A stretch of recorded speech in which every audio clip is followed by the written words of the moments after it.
All right, well, welcome to the new lesson. This is the one about solving equations, okay? Exercise 16D.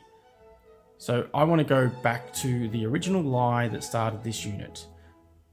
We went from there and learnt addition and multiplication based on the algebra of the complex numbers. And we've also had a look at the geometric description of complex numbers.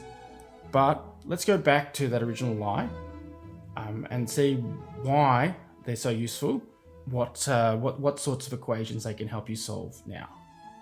So that lie was saying that z squared plus a equals 0 has no real solutions if a is greater than 0. With complex numbers, we've created this I, which is equal to the square root of minus 1. So we can manipulate it through by substituting in minus I squared for 1. So a becomes minus I squared times a.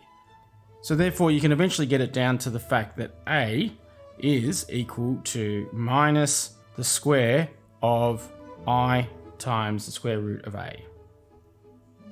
All right, let's get back to the line. So substituting that in, we can start with z squared plus a equals 0, and now substitute this in for a like I was doing above. And this now can be factored using difference of perfect squares.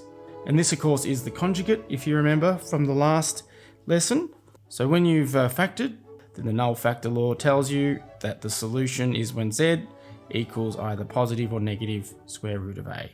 However, I think at this stage, now that you're in specialist, a lot of you will move beyond this. This is really a long way of explaining it. It's more relevant for students trying to learn this type of solution at year 10 level.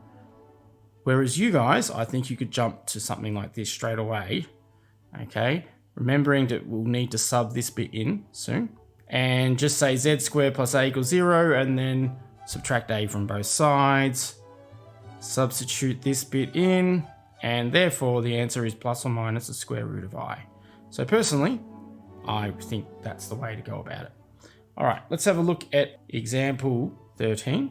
So we're going to solve for z, which is a complex number.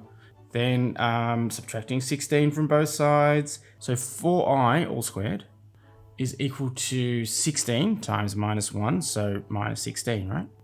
So we can sub that in here. So if z squared is equal to this, then z has to be equal to plus or minus 4i.